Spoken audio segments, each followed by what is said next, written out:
Hello and welcome to Dragnet live from OTRGold.com. I'm your host, Austin Vogt, today with the appropriate radio voice. I think I'm at the start of a sore throat, but that just means I have this deeper voice for a few days. So I will take advantage of that and welcome you all here. If this is your first stream, we're here every Monday, Wednesday, and Friday at 9 a.m. Pacific, listening to one episode of Dragnet until we have listened to all 310 episodes currently available. Let me double check that I got my right microphone. Cool, I do, because I have my camera hooked back up to the normal spot, and sometimes when I move the camera connection, it turns it over to the camera mic, which is not nearly as good. Quick shout out to everybody in chat: Dirt Hermit Hobbies, Nell, Tune the News, Film Noir Buff, Andrea, Sam, Paul, Mary, Peter, Paul, and Mary. That's what almost reminded me of Sam. Sam. If you were Peter, it would have been Peter, Paul, and Mary. Side note about them, I remember as a kid, they always seemed to be on PBS. I'm like, I'm sure if I listened to them now, I'd probably enjoy their music. But as a kid, I was like, who are these people and why are they always on TV? Like PBS TV. So I'm gonna write that down. I have to go listen to Peter, Paul, and Mary and decide if I like them or not. All right. Like I said, we're listening to one episode of Dragnet here until we listen to all 310 available. Today we are listening to episode 208. Title is The Big Lilly. In today's episode, we're Detective Sergeant assigned to homicide detail. We get a call about a man telling us that a woman has been badly beaten. Before we get the name of the victim or any other information, the caller hangs up, and our job is to investigate. So, interesting. I don't imagine they had call tracers back then, so I'm curious to know how they solved this one today. All right. Let me share my screen and get today's show started.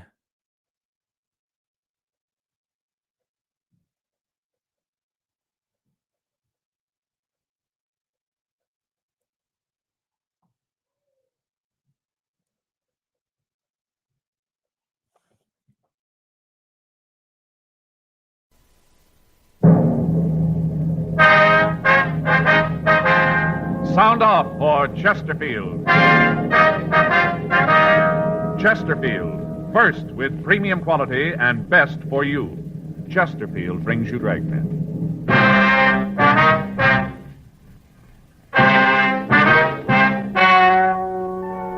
Ladies and gentlemen, the story you are about to hear is true. The names have been changed to protect the innocent.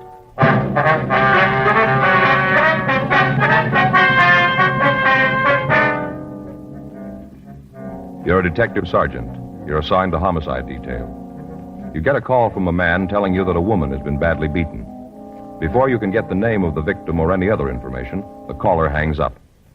Your job? Investigate. Here is Chesterfield's record with smokers, and important to you. No adverse effects to the nose, throat, and sinuses from smoking Chesterfield. That's the report of a doctor who has been examining a group of Chesterfield smokers for a full year and 2 months as a part of a program supervised by a responsible independent research laboratory. Don't you want to try a cigarette with a record like this? Chesterfield, first with premium quality. Chesterfield, first choice of young America. And that's from a survey made in 274 colleges and universities. Try Chesterfields today. Chesterfield, regular or king size. They're much milder and best for you.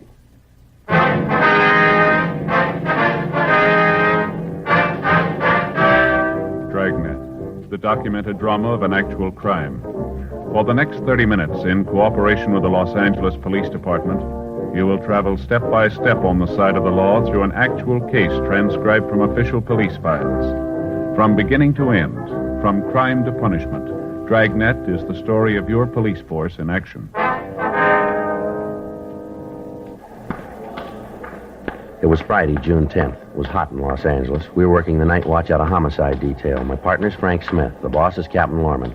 My name's Friday. I was on my way back from the main jail, and it was 8:10 p.m. when I got to room 42. Homicide. Frank? Yeah. Wait a minute, I want to talk to you. I'm not going anyplace. Oh. Well, I talked to Evans. I couldn't get any more out of him. The arraignment's still set for the 14th, isn't it? Yeah, that's right. Hey, can't you settle down for a minute and stop that pacing up and down? What's the matter? Something on your mind? On my leg. Oh, something wrong with it? Not a thing. Just walking. Well, I wish you could manage to stand still for a minute. I'm getting a little bilious following you around the room. You know how far it is from here to the business office? What do you mean? How far? Oh, it's just across the hall. Is that what you mean? 25 feet? No, you're wrong. It's 1/210th of a mile. Well, that's good to know. It's 1/6 of a mile to the crime lab, including the stairs.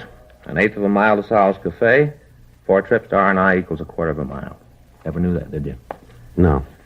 Our grand total tonight so far is over 6 miles, and we're only half through. What do you think of that, Joe? Well, what's it all prove? Well, this is a walking job we got. Well, everybody knows that, don't they? Yeah, but I'm the only one in the department who knows exactly how far we walk. That's fine. Any calls come in while I was out? No. Like to know how I do it? What's that? It's done with a pedometer. Measures miles. Just fastens on your leg, see? At the end of the day, you know exactly how far you walk. Yeah. Gonna measure everything, Joe. Keep track. Gonna know exactly how far everything is. What for? Somebody might want to know. Who? I'll get it. Homicide, Friday. Yeah. Now, what's that address again? Yeah. Right. Well, we got one to roll on. What do you got? Ambulance follow-up, Westlake area. Yeah. Woman's been beaten.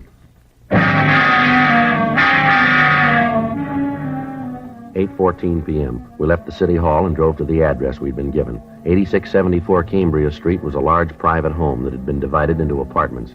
The house was quiet and there was no sign of any disturbance. There was a woman sitting in a glider on the front porch. We went up and talked to her. Something I can do for you? Police officers, ma'am. We got a call that there'd been some sort of trouble here. What kind of trouble? A woman had been beaten. Is that right? It must be some kind of joke. Nothing like that here. You sure you got the right address? It's the one we were given, ma'am. You got an apartment 104. Yeah, the last one back on the left. Rockmans live there, Mr. and Mrs. We'd like to see the apartment. Go ahead. Anything happened around here, I'd know about it. I'm the landlady. Anything happened, I'd know about it. Go ahead, you won't find anything. Thank you very much, ma'am. Here it is. I'll get it.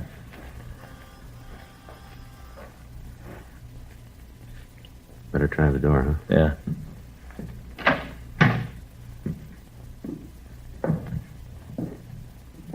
Nobody here. Looks like they had a party, huh? I'll Yeah. check the back.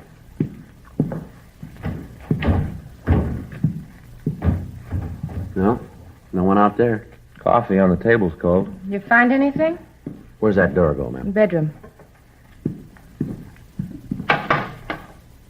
Joe, this girl on the bed. No. Yeah, it really worked her over, huh? How about it? See if I can find her pulse here. Yeah, she's still alive. What is it? Something happened to Hazel? Joe? It's pretty bad. Both eyes black, bleeding. Is this Mrs. Rockman here? Yeah, it's Hazel. What's wrong? Where's her husband? I don't know. When'd you see him last? Well, about 5 minutes ago. Where was that? On the front porch. He just walked out.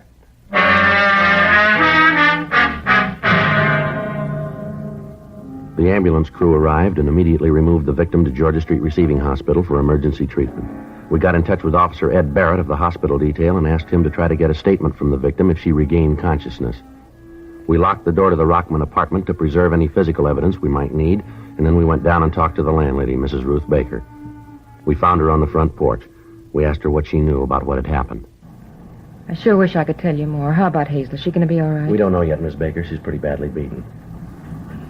Mm-hmm. What do you want from me? Some questions we'd like to ask, ma'am.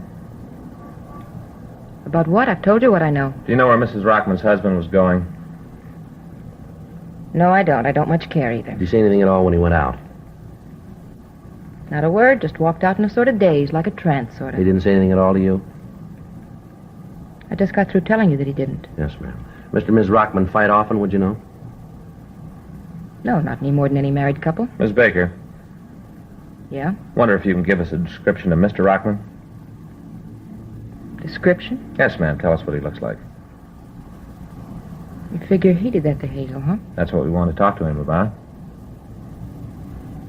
What kind of description do you want? About how tall is he? About as tall as he is? That'd be 5'10", huh? if that's what you are. How much would you say he weighed? Wouldn't even make a guess. I don't notice things like that. Yes, ma'am, but would you say he was medium build or heavy? I'd say medium. Not too heavy, not too skinny. Medium. What color's his hair? Black. How about his eyes? Brown. Real dark brown. You wear glasses? No. Was he clean shaven? What do you mean? Well, do you have a mustache? No, he had one a while ago. He tried to grow one, but Hazel made him take it off. It never grew real well. Little scraggly thing. What was he wearing when you saw him last? Shirt and pants. Could you tell us what color the shirt was? No, and I can't tell you what color the pants were either. It's dark out here. I didn't pay much attention when he left. Just thought he didn't feel well. Sick from the party. All right, Miss Baker. May I use your phone? Sure, help yourself. It's in the living room, right inside the door to your left. You can't miss it. All right, ma'am. Thanks. I'll call this in, Joe. Right. Now, Miss Baker, Yeah? does Mr. Rockman drink much? Why do you ask that? Well, I wonder if there might be some bar in the neighborhood that he might have gone to, maybe? No, he doesn't drink much at all. Once in a while, he and Hazel have a glass of wine before dinner. You know, sharpen the appetite. Just a glass of wine before dinner. Mm-hmm. And you haven't any idea where he might have gone? Not the slightest. Does he have any relatives in the city? I can't answer that. You mean you don't know? Must have some people someplace. Most of us do. But I'm not the kind of person who pries into the private lives of my tenants. They pay their rent, no loud parties, and I don't bother them. Now, about this party tonight. Yeah, what about it? Was there any trouble? Not that I knew about. You didn't hear anything? Any loud talking? Any arguments, maybe? Nope, I wasn't at the party. Wasn't invited. Hazel gave it for her Tony friends. Going to play bridge. I wasn't there. Yes, ma'am. Could you tell us who was there? Never been able to get the hang of the game. Don't like cards. Chinese checkers, that's my game. Never could understand bridge, so I wasn't invited. Well, can't you give us a list of the people who were there? I suppose. Why do you need it? We'd like to talk to them. Well, I guess it'd be all right to give them to you. How's Hazel? You heard yet? No, ma'am. Sure a terrible thing. Not that maybe she didn't deserve it, but it's sure terrible. Why do you say that, Miss Baker? What do you mean, why do I say it? I say it because it's true. No other reason to say something. Yes, ma'am, but what do you mean? Just that it was bound to happen. Somebody was bound to haul off and slap her mouth shut one of these days, the way she talked. Ma'am? Accusing. Always accusing. Thought everybody in the world was after her. Always tell me that she knew about me, that I wasn't fooling anybody. The words she'd use. And they're supposed to be so Tony. Well, did she have any enemies around her? Anyone to make her think that, would you know? Well, she didn't have any right-out enemies. There were several people who didn't like her. They thought she was too snooty for them. I call the office, Joe. They're putting out a broadcast. Did you check him? Yeah, nothing on him. Mm-hmm. Hope it's all right, ma'am. I left your number in case they want to reach us. Sure, it's all right. Can you give us the names of the people who were at the party tonight, ma'am? Yeah, there was Lily Davis, the Harrises, and there was some fellow with Lilly that I never saw before. You know where we can get in touch with him, do you?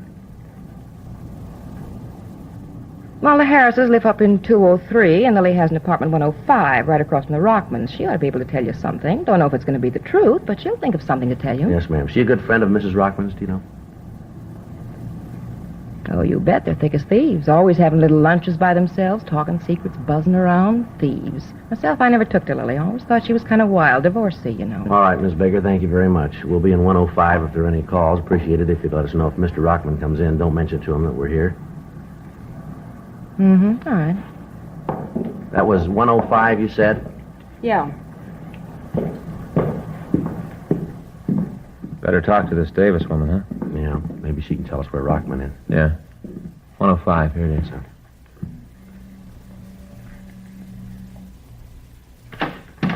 Yes? Miss Davis? Yes. Is there something I can do for you? Yes, ma'am. We're police officers. What is it you want with me? We'd like to talk to you, ma'am. Oh, well, come in. Thank you. I wonder if it'd be all right if we left the door open. I suppose so. Any special reason? Well, we'd like to keep an eye on the apartment across the hall. Well, what's it about? We understand that you know the Rockmans pretty well. I suppose so. Why? You have any idea where Mr. Rockman might be? No, I don't. Isn't he across the hall? No, ma'am, he isn't. Well, then I don't know where he is. Have you talked to Hazel? No, ma'am. Well, why don't you ask her? She should know. We were wondering if you could help us out. No, last I saw of him was when he left their place. Uh-huh. Say, I wonder if you'd mind if I went ahead with what I was doing. Ma'am? Probably seems silly to you, but it's a hobby of mine. Wire sculpture. silly, but it gives me a chance to relax. Yes, ma'am. Will you go right ahead? I don't think I got your names. Well, my name's Friday. This is my partner, Frank Smith. How do you do, Mr. How do you do, Smith, ma'am? Mr. Friday? Well, what's all this about? Herman done something wrong? No, it's just a routine investigation, Miss Davis. Oh, mm-hmm. We understand that you were at their place tonight, a party, huh? Well, yes. Hazel was going to have a couple of tables of bridge. Anything unusual happen while you were there? No, nothing that you'd call really unusual. Who was there, ma'am? Oh, myself, the Harrises, they live upstairs, and Tom Reeves. Another couple were coming over after dinner, but they called and said they couldn't make it. It was just as well. None of us felt much like playing. Why was that? Well, Hazel wasn't feeling very well. She and Herman had a little argument. You know how it is, kind of uncomfortable. Excuse me. Hello? Yes. Oh, yes, Tom. No. Well, you've got to understand she wasn't feeling too well. Mm-hmm. Just one of those things. Yeah. What? No, I've got a meeting that I want to go to tomorrow night. Modern art, yes. At a place down on Melrose. Well, sure, if you want to. Mm-hmm. All right. You want to pick me up about 7? Right. Okay. See you then. Bye. Excuse me, that was Tom. He's a nice boy. I just met him tonight. The Rockmans set it up. Mm-hmm. What was this argument that the Rockmans had? Do you know what that was about? Well, it was nothing, just a little thing. Hazel hadn't been feeling well lately. It's awfully easy to set her off. I guess sometimes Herman doesn't realize it. Yes, ma'am, but what caused it tonight? Well, you see, Hazel's been thinking that there was somebody been following her, spying on her. She told Herman about it tonight.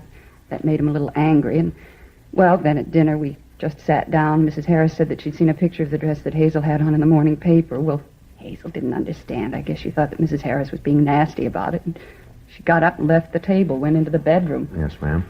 Herman got up and went in after her. Came out and said that she wasn't feeling well. It kind of threw a damper on the evening, so when the other couple called and said that they wouldn't be able to make it, we all decided to call it quits. Mm-hmm. Was there any reason for Mrs. Rockman to feel that there was somebody spying on her? Would you know? No, Mr. Friday. It was just one of those things. She'd go along fine, feel good, and then she'd wake up in the morning and start to think about things, and she'd get depressed. Well, when she's like that, there isn't anything that can lift her out of it. We used to talk about it. I'd try to help her. Same thing happened to me, I know. It's just one of those things. Yes, ma'am. Maybe if they'd had children, it'd be different, but lately she hasn't been feeling well, and she and Herman haven't been getting along. He just didn't seem to understand. She'd get angry, and he'd work late. And the more he worked late and stayed away from home, the more she'd fret and get angry. It was just a vicious circle. Nothing anyone can do about it. It'll pass with time. Mm-hmm. When Rockman went in to see his wife, did they argue? Well, they had a few words, a little loud, nothing serious. Then he came out and said that everything was all right. Ma'am, did Rockman ever get violent toward his wife, do you know? What do you mean, violent? He ever hit her? No, I don't think so. A couple of times when I was over there, he looked like he might be thinking of it, but I never saw it. I think if he ever did hit her, Hazel would have told me. We were very close, as I said. I tried to help her. Mm-hmm. Just a few loud words. That's all I ever knew about. Anyway, after Herman came out of the bedroom, we all decided to leave. This fella, Tom, he wanted to go on, you know, out someplace, but I was a little tired, and I'd just met him tonight, so I begged off and came home. Yes, ma'am. Can't you tell me what this is all about?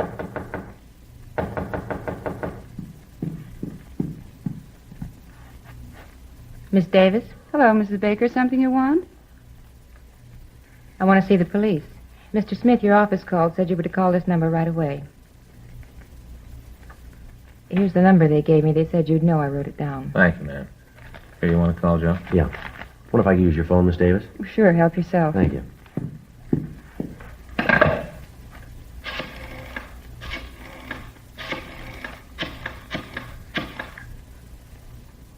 Isn't this the most awful thing you've heard in all your life? What? Well, about Herman, what he did. Terrible. They ought to send him away for a long time, a good long Dr. time. Hall, please. What are you talking about? All the ambulances, the police, never had a thing like this happen before. All the excitement, and what Herman did, just terrible. That's all terrible. Miss Baker, would you wait just a minute, please? Well, somebody tell me what this is all Hello, about. Doc Hall. This is Joe Friday. Yeah. No, we're here now. She is. You sure about that, are you? Yeah, well. He does, right. No, we'll call him right out. Yes, it does. Right. Bye. Georgia Street. Yeah? Ms. Rockman died. It was something else. What? She wasn't beaten. She was shot to death.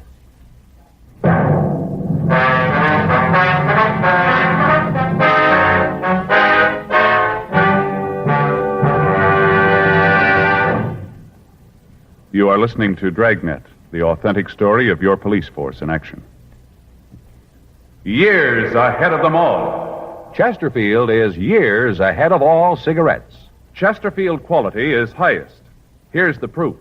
Recent chemical analyses give an index of good quality for the country's 6 leading cigarette brands.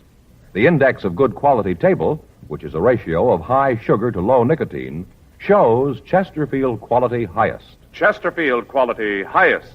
15% higher than its nearest competitor. Chesterfield quality highest. 31% higher than the average of the 5 other leading brands. Don't you want to try a cigarette with a record like this? Chesterfield. First with premium quality and best for you. Try Chesterfield today.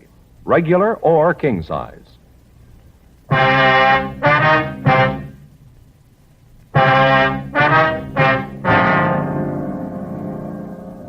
9:10 p.m. We called the crime lab, and Ray Pinker and a crew were sent out to check the physical evidence at the scene. We contacted Ed Barrett at the hospital, but he said the woman had not regained consciousness. Frank and I went upstairs to talk with Mr. and Mrs. Harris. They gave us substantially the same story we'd gotten from Lily Davis. They agreed that when Rockman went into the bedroom to see his wife, they'd heard loud voices but nothing else. They stated positively that as far as they knew, there'd been no shot fired while they were in the Rockman apartment. 9:17 p.m. We checked with the other people in the apartment building. None of them could report having heard a shot. From them, we got the same story of Mrs. Rockman's actions. Some of the neighbors said that they didn't get along with her. Others seemed to understand her feelings. 9:22 p.m. We checked back with Ray Pinker and the crew from the crime lab. We didn't spend a lot of time here, Ray. The husband looked good for it. We were trying to round him up. Shooting was a real surprise, huh? Looked like a beating to us. We couldn't tell. The boys from Georgia Street got her out of here right away. Yeah. Did you come up with anything, Ray? Yeah, a couple things. How you fellas got it figured? Well, talking to the neighbors, looks like the husband does. Talked to him? No, he walked right out after it happened. Got out a broadcast on him. Nothing's turned up yet, though. Mm-hmm. How's it look to you, Ray? Well, I'm not sure I can go along with you guys on the husband. Yeah? I talked with Doc Hall. We aren't going to be able to know for sure till they post the body. Woman was slapped around, we know that. Yeah, we saw her. It looked pretty brutal to us. You mean the black eyes? Yeah. What Doc Hall says, that didn't come from beating. He says the bullet did it. Was he pretty sure about it? Looks like it. Autopsy will prove it. Where'd you find the gun? Under the bed. Over here, right side. Mm-hmm. Indentation on the floor here. Evidently fell from her hand, bounced back under the bed. Any prints on it? Lifted 3 clean ones. You been able to make them? Lifted some from the dressing table over there. Perfume bottles, mirror. Looks like they might belong to the dead woman. Check them for sure later. And you figure maybe she did it herself then, huh? Way it's beginning to shape up. Well, how about the shot, Ray? Nobody we've talked to heard it. Here's the explanation for that. This pillow here. See the bullet hole here? Burn? Yeah. Doc Hall says she was shot in the back of the right ear. She must have held the gun in the pillow. That muffled the sound. What noise there was wouldn't be heard very far. Well, how can you be sure it was suicide, Ray? Just an idea now. We'll roll the dead woman's prints, run a blotter test on her, see if she fired the gun. Check for nitrate, we'll know for sure. Well, how long will that take? I'll be finished in an hour or so. I'll let you know then. From where I sit, though, it looks like she did it herself. Yeah. I still don't understand about the black eyes, though. The way I get it, the bullet entered just behind the right ear. Passed behind the eyes. I've seen it a couple times before. Yeah, but Doc Hall said that she'd been slapped a couple of times, Ray. Yeah. Said he found a couple of bruises on her cheeks. Not enough to do any damage, though. Sure not enough to kill her. Mr. Friday? Mr. Friday? Yes, ma'am. Can you come right over to my place? Herman's on the phone. What's that? Mr. Rockman. He called to find out how Hazel was. All right. Phone's right there. Thank you. Hello? Hello? Hello? Well, he's not there now. What'd he say? Well, he asked me if I knew how Hazel was. I told him that she was dead, and then I asked him where he was. Did he tell you? No. He just said for me to tell people that he was sorry he did it, for me to tell him that he didn't mean it. Mm-hmm. He said he didn't mean to kill Hazel. Well, the way it looks, he didn't do it. And you better find him right away. Ma'am? He thinks he did, and he's going to kill himself.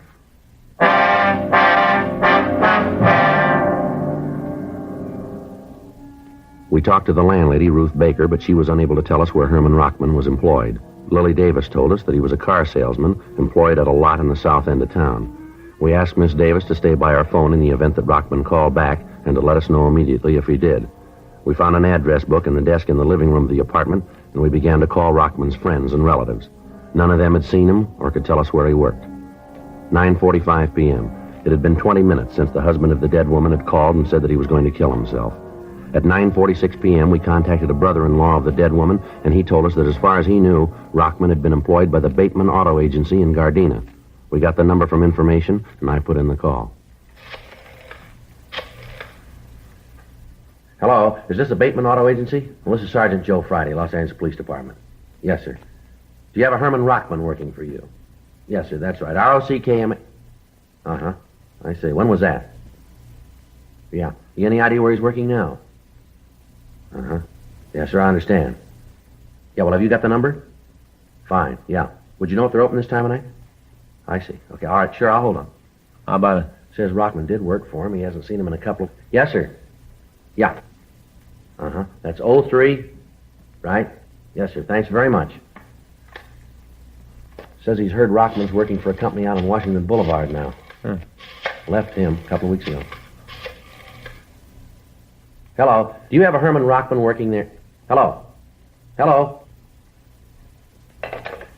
Somebody answered. As soon as I asked about Rockman, he hung up. Think it was him? There's no way of telling. We better check on it quick. You got the address? Yeah, it ought to take us about 5 minutes to get there. Let's go. We still got a chance.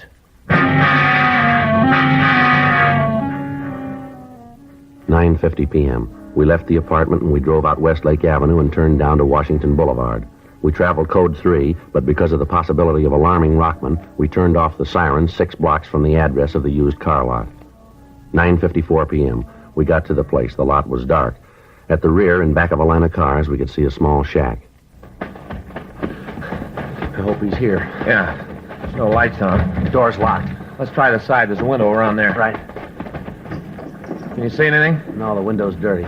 Got your flashlight? Yeah, here you go. Give me it.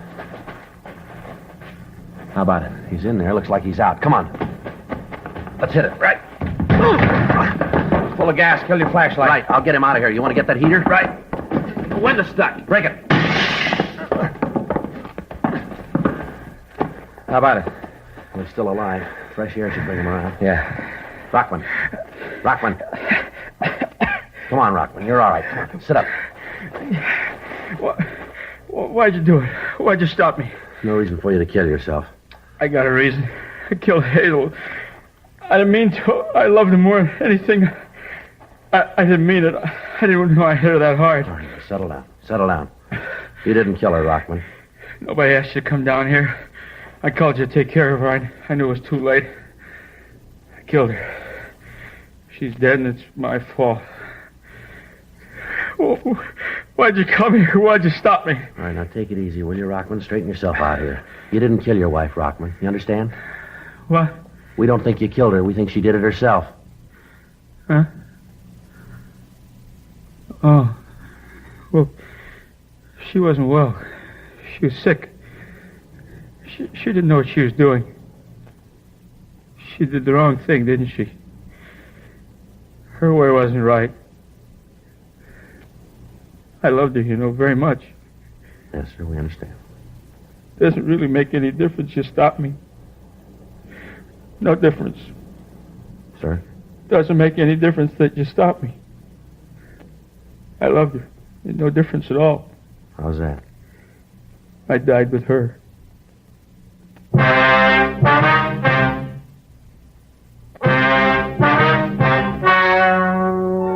The story you have just heard is true. The names were changed to protect the innocent. On June 15th, an inquest was held in the coroner's office in and for the county of Los Angeles. In a moment, the results of that inquest. Now, here's our star, Jack Webb. Thank you, George Fenneman. Friends, next Sunday, June 21st, is Father's Day. Your neighborhood dealer has the special Chesterfield Father's Day carton on sale right now. So remember the guy who never forgets you. Don't give him just any cigarette. Give him premium quality Chesterfields, regular or king size. They're best for him.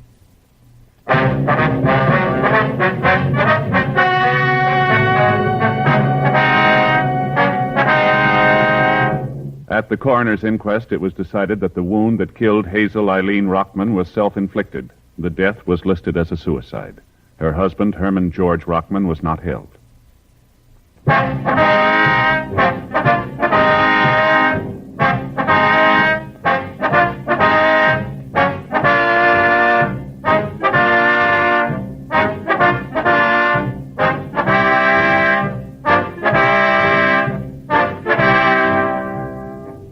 You have just heard Dragnet, a series of authentic cases from official files. Technical advice comes from the Office of Chief of Police W.H. Parker, Los Angeles Police Department. technical advisors, Captain Jack Donahoe, Sergeant Marty Wynn, Sergeant Vance Brasher. Heard tonight were Ben Alexander, June Whitley, Lillian Wyeth. Script by John Robinson, Ben Alexander. Music by Walter Schumann. Hal Gibney speaking. For a million laughs, tune in Chesterfield's Martin and Lewis show Tuesday on this same NBC station. And sound off for Chesterfield's.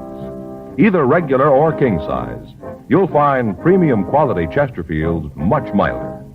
Chesterfield is best for you. Chesterfield has brought you Dragnet, transcribed from Los Angeles. Have you tried new cork-tipped Fatima? It's the smooth smoke. Here's why. New Fatima tips of perfect cork, king size for longer filtering, and Fatima quality for a much better flavor and aroma. Remember, Fatima has the tip for your lips. Try new Fatima. See how smooth it is. Fatima is made by the makers of Chesterfield, Liggett and Myers, one of tobacco's most respected names.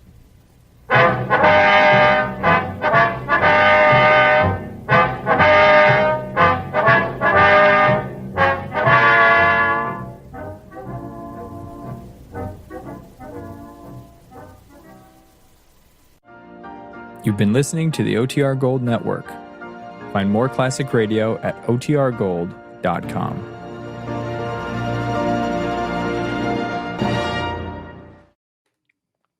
All right, thank you for tuning in and for listening to that episode. Roscoe dropping a super chat late in the game. Thank you very much. Appreciate that. Let me take a second to type this out. Thank you, Roscoe. Thank you. I had this thing here on my desk that, my desk is super cluttered, but as I was trying to clean it, I found this. I don't know about you guys, but we get the Costco connection at our house. It's probably the only magazine I flip through real quick because they occasionally have something worth saving. Check this out. Easy Apple Crisp. I have no idea if this is good or not, but I love Apple Crisp. Come on. Recipe. So I thought I'd share this with you as we approach fall. It's like, man, apples in season. Plus, I'm from the Pacific Northwest where they grow really well. So just delicious apples. And then how do you make an apple, which is already great, even better? You put it in an Apple Crisp. Oh my goodness. So I think my mom has a recipe. I haven't made it myself, but maybe I'll have to make 2 Apple Crisps. Try this easy Apple Crisp recipe in the original. But if you have an Apple Crisp recipe or something you consider the greatest Apple Crisp recipe of all time, please share it with me. That is one of my favorite desserts, and I want to find the best one ever. So I know that's not old time radio related, but most of our chats are completely off topic. So why can't I take the end of the show off topic? Anyway, Addie says, how many ingredients? 1, 2, 3, 4, 5, 6, 7, 8, 9, 10. 10 or 11 if you consider the vanilla ice cream, which I do. It's like that's part of it. You have to have vanilla ice cream if you're going to eat Apple Crisp. Okay, then I think we're getting some recommendations on movies. Addie says, I want to recommend something. Let me highlight this one. It's funny. Last time we had that rom-com. Oh, no, hang on. Wrong comment. Ooh, where are we? Got to scroll down to the bottom here. Oh, I missed it.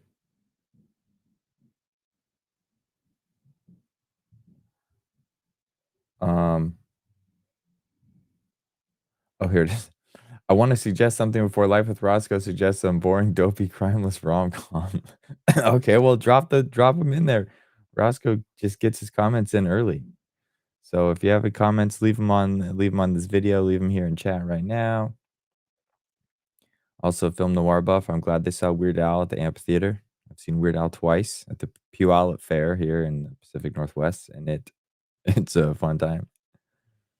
The people I've seen in concert, Weird Al twice, the only person I've seen in concert twice.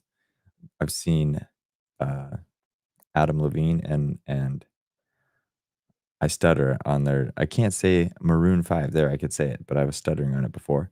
So I've seen them in concert after their first album. I saw Jack Johnson at the Gorge Amphitheater. For those that know the Pacific Northwest, it's this outdoor place. It's beautiful. And I saw Def Leppard in concert with Journey, Def Leppard together. So that was pretty good.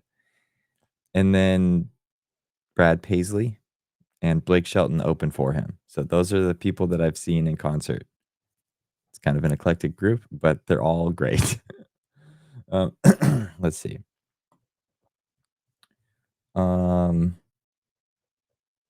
People are talking about apple crisp. Okay, cool. So, yes, please send me your apple crisp recipes, your movie recommendations for this Friday, and we'll get something queued up. If not, if I don't get a good recommendation, I'm just going to go back to or if I get a recommendation that isn't on YouTube, I'm just going to go back to my top film noir top film noir films. And I guess film noir films is a little redundant. List of top film noir, and I'll pick one off there. So cool. Def Leppard is my favorite. Mary, they had, as I think in prep for this concert, they put out some new music and they did a cover. They did the Rock On cover. And if you listen to Def Leppard's version of that song, it's so great. I think it's a cover. But the way they did it too was awesome. Like the bass player, the song starts off with a pretty good bass like riff or a lick. I don't know what if those two words are synonymous or if they're different. I don't play the guitar.